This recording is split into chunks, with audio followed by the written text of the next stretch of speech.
കൃഷിക്കും അനുബന്ധ ആവശ്യങ്ങൾക്കുമായി ഉപയോഗിച്ചിരുന്ന വൈരങ്കോട് ജലസേചന കനാൽ നവീകരിക്കുകയും മറ്റൊരിടത്ത് പുതുതായി നിർമ്മിക്കുകയും ചെയ്ത കനാൽ നാടിന് സമർപ്പിച്ചു. വർഷങ്ങൾക്ക് മുൻപ് നിർമ്മിച്ച കനാലിന്റെ പല ഭാഗങ്ങളും പൊട്ടിപ്പൊളിഞ്ഞ നിലയിലായിരുന്നു. സംരക്ഷണ ഭിത്തി പുനർനിർമ്മിച്ച് തകർന്ന ഭാഗങ്ങൾ നവീകരിക്കുകയാണ് ആദ്യം ചെയ്തത്. നിലവിലെ കനാലിനോട് ചേർന്ന് നിർമ്മിച്ച ഭാഗം ഭിത്തി കെട്ടി സംരക്ഷിച്ചതോടെ കനാൽ വഴിയുള്ള ജലസേചനം എളുപ്പമായി. ഇതുമൂലം ജലസേചനത്തിന് കർഷകർക്ക് ഏറെ ആശ്വാസമായി.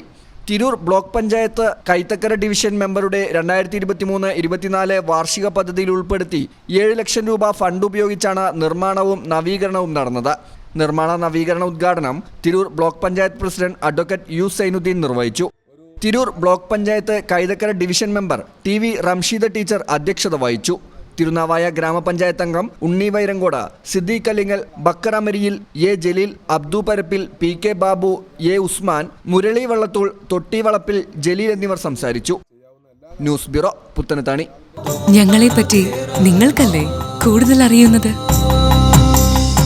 പരിശുദ്ധിയുടെ സുവർണ പാരമ്പര്യം. Hayath golden diamonds, Valanchery.